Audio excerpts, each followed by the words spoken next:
to the next video. You may be wondering, are we going road cruising? It's dark, you're in the middle of the night and we're starting a video. Is it a call out? No, none of the above. It is actually 6:24 a.m. Welcome to Cape Town onset of winter, where the sun rises at like 8 o'clock. But yeah, I'm on my way to Oliver's place. We are then gonna head to Betty's Bay with a bunch of other people and hopefully turn up some cool frogs today. A couple that we haven't seen yet, so it's very much on our list of things to track down. But between here and there, I will keep you in the loop if we find anything, and hopefully the first thing we find is going to be a couple of good frogs.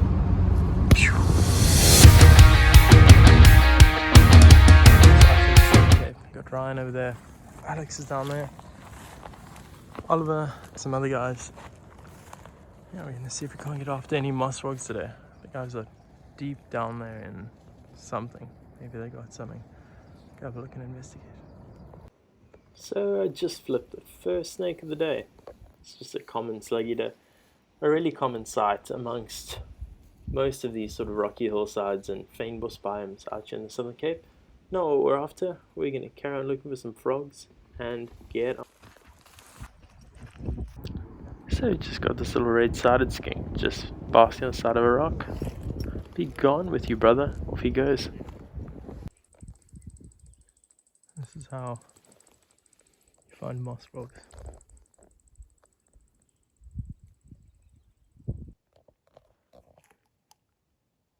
So this rather insignificant looking frog is actually our key target for today. This is the Coverboard moss frog. As you can see, it's absolutely tiny. So not going to waste too much time on footage sort of showing you what he looks like, but essentially this is the habitat they live in, these dense sort of restio and seepages along the mountain, along the cliff face here.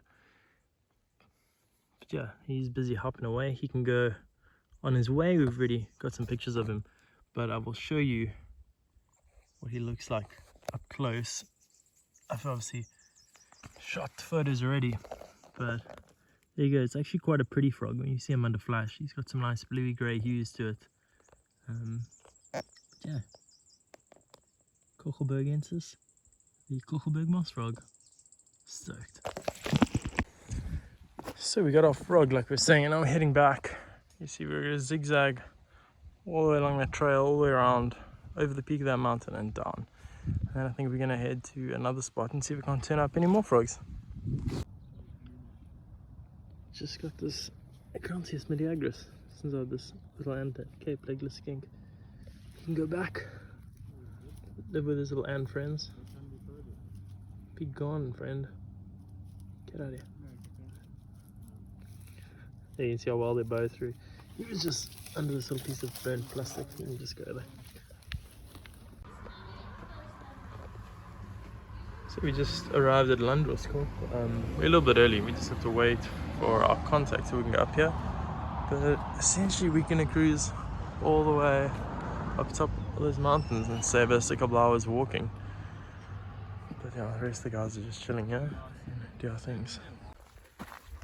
Good morning. We're back out in another mountain looking for some more frogs, girdle lizards, and hopefully some berg others. You can see this habitat is crazy. There's a hut down there. So we're still out here. I've seen a couple of lizards so far, some hemicordless commences. Not the ones we're looking for, but we're going to carry on. I think we're going to get into some good habitat now. So I got a lizard way up here. Definitely not going to be able to see it, but I'll take a picture just on my longer lens. This is hemicordless capensis. Very similar to the species we're looking for, but you can see this guy has smooth flanks. The ones we're looking for, hemicordless nebulosus, have keeled flanks. So just got to make sure and check every specimen. But yeah, these are quite typical for the habitat they like. So we're just hiking along a stream here, and typically, well, there you go.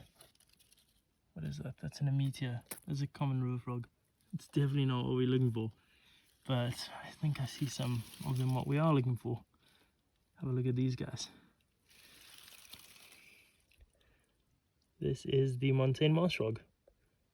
Let's see if I can give you a better look. He's a bit grubby. I'll just pop him in this clear water here. You know, a bit of a better look at him. Yeah, this is the montane marsh frog. They look like tiny little alien frogs, to be honest. See, when we go in the sun, it's a bit blasé. Let me just try and move them and give you guys a better look. Yeah, you can see they've got these nice orange or yellow dorsal stripes. Tiny little snout, sort of spines or tubercles all over the body. And if I flip him over, you'll see he's got quite a beautiful little spotted belly. Have a look at that, it's quite cute. Often all around these drosa, I know lots of people ask me about the plants. Some drosa are growing out these seeps here for you plant people. Sweet, we're going to carry on, see what else we can turn up. So we succeeded. This is the lizard we've been looking for. This is Hemicodilus nebulosus. Relatively rarely seen small cordula that lives on these jaggedy rocks, often close to seeps, waterfalls, as you can see over there. This is just a juvenile, but I mean, you can see it's got these sort of golden colored specks along the dorsal there. Tiny flattened head, and you can see quite rugose sort of keeled scales on the sides, which separates it from the much larger Hemicordilus capensis, which you've seen in the last, well, from one of the previous videos. But yeah, super chuffed to have got this guy. Made our trek up here all the more worthwhile.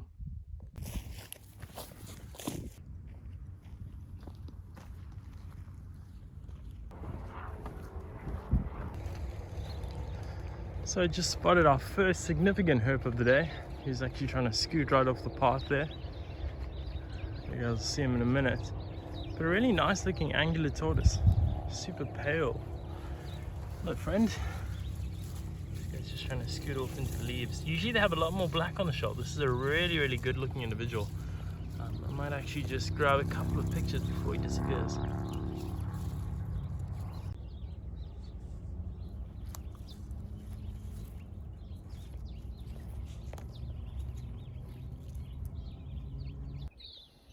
So we just got to the spot, and I forgot I actually laid out some cover boards here probably about a year ago, and I haven't been back to them. I haven't flipped them, so we're gonna have a look to see if they produced anything. There you go, there's a little Acontius. Oh, he just went. There was an Acontius just poking his head up. Let's see if we can find him. We got nothing on that last board, but I realized there's two more. I think I set up 4 or 5 little boards here. As you can see, they're weathering pretty nicely, and I like to set up boards in this thicker grass, especially on where there's areas where there's like little minimal grass, and you can see this thicker sort of vegetation, which generally proves pretty good. This is the last board that I have in this section, and the rest we're just going to carry on flipping and moving around. What is under here? No, also a bit of a fail, but I mean, hey, boards take time. We got 1 Acontius out of the 4 boards, so not terrible, but we're gonna have a little walk and see if we can't turn up any chameleons right now. So I could not find the Acontius. So the first board was a bit of a failure, but this one looks really good. I am going to flip it and not film, because that's when I lose stuff. So let me flip this one real quick and see if we got anything. So we're just moving through some trash piles, as we like to do on this channel, in case you haven't realized. But yeah, things have been super slow pretty much all day, with no snakes to speak of. Oh, there you go. Come back. Have a look there. That's a little common slug eater. Pretty much the most insignificant and common species we get here. But you know what, when we've had a snakeless day, we'll take anything we can get our hands on. It's got a pretty one. It's got a really nice chocolatey brown dorsal there, and you'll see the belly quite easy to identify slug eaters. If we have a look at the belly, it's usually this yellowy sort of orange color with paired dots down the bottom with grey on the sides. Nice way to kick off the midday. Common slug eater. These guys obviously, as the name suggests, feed exclusively on slugs and snails.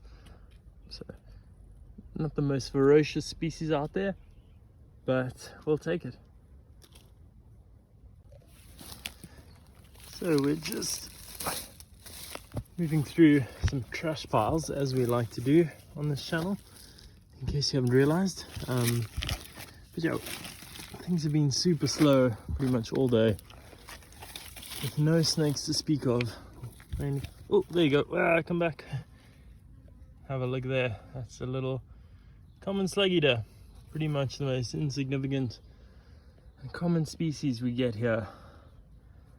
But you know what? When we've had a snakeless day, we'll take anything we can get our hands on. It's got a pretty one. It's got a really nice chocolatey brown dorsal there, and you'll see the belly quite easy to identify slug eaters. If we have a look at the belly, it's usually this yellowy sort of orange color with paired dots down the bottom with grey on the sides. Nice way to kick off the midday. Common slug eater. These guys obviously, as the name suggests, feed exclusively on slugs and snails. So, not the most ferocious species out there, but we'll take it.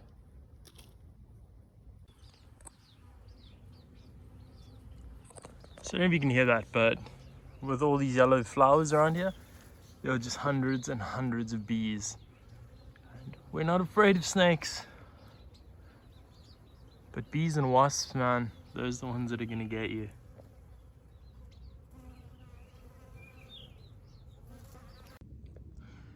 So I wasn't able to get a flip clip or anything like that, but here is a little mole snake we just picked up. He's just under one of these little rocks. He's being pretty relaxed now, but he was quite psychotic earlier and he was just trying to get away. But he's posing nicely for a few photos, so I'm gonna carry on snapping some photographs and we're gonna let him go. So okay, here's just one last look at this mole snake. I don't know if it'll focus. Yeah, just one last look at this mole snake. Little juvenile. We're just gonna let him go. Be gone, brother. There he goes. So we had a pretty quiet spell. Just got this little, there's a bit of view of him. It's just a Cape skink that was just on the side of the path. So there he goes. No, I think I still have him. But there he goes. Yeah, it's just a little Cape skink I got on the side of the path. So I'm just gonna let him go back into the grass. So I don't know how well I'll be able to see this, but that is a minute marbled leaf-sided gecko. We see a lot of these guys all the time. I just turned up and some bark. You can see they got still a darkish reddish tail when they're this size. But yeah, things have been pretty slow this morning, but we're gonna keep at it. Let me just let this guy go. So I'm just working through this little brick pile here amongst the soft coastal dune sand. I was looking for some Rose's rain frogs, or the sand rain frog as they're called, but turned up this little guy. This is Pachydaktylus heki, which has just disappeared. I'll see if I can find him really quick. There you go. This guy's really small. They get about 3 or 4 times the size. But yeah, Pachydaktylus heki, the ocellated thick-toed gecko. I'm just gonna let him go back down amongst his bricks, and we are gonna carry on. Later, brother. So we just got onto a little shingle pile here. I've actually flipped these before a couple months ago. I haven't been back since. You can see it, there's a lot of moisture under here, so let's see if we get lucky today. Don't worry, I'm gonna put all the shingles back, obviously, but let's have a squiz. Nope. It is nice and warm though. It's warm and moist under here, which is great because the rest of this sort of felt and habitat is super dry and hot. So these sort of shingles give nice cover for the herps. Oh, someone's living down there. I don't know what that could be. We got a couple more.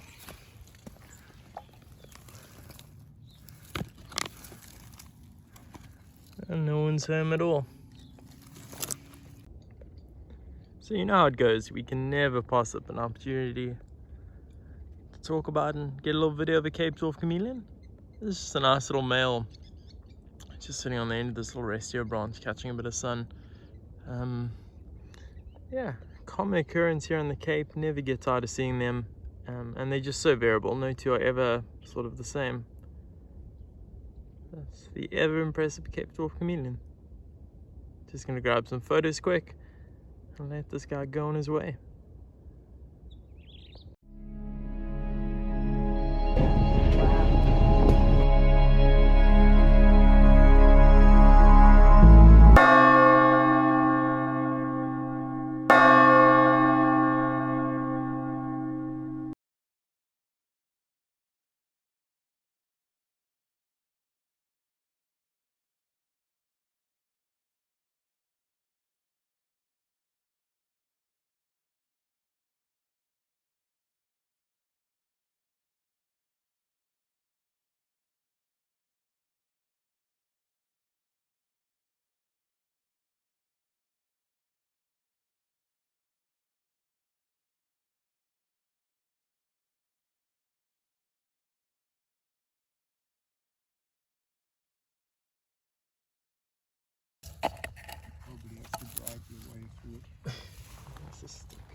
I want him to go under.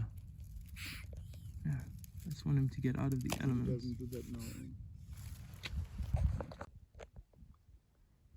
And there you go, decent sized Afro gecko. Just tickled this guy to crack. So grab some photos quick, pop him right back in this little crack. Spotted another marbled leaf-toed gecko just behind this little signboard here. See if we can tickle him out. I'll give you guys a little look at him, even though we saw one a little bit earlier. Let's see if we can wiggle him out here. Come on, brother. They usually dart out so quickly. Come on, bro. There you go. You can see him. He's just poking out. Oh, he went back in. Just want to be very gentle. I don't want to hurt him or make him drop his tail or anything. He's actually sitting on this rest here. See if I'll get him to focus. Come on, focus, friend. And there you go. It's a marbled leaf-toed gecko. Afro gecko polyephrus. They're super common here on the mountain and most parts of the city. You can see they don't have nails on the toes or anything. Oh, there he goes. I'm just going to grab him quickly and I'll put him back in his rock crack before he gets lost. Cool. We just released a Berg. We need to get out of here before we miss the last car down to the cable station. So thanks so much for watching and I will catch you on the next one.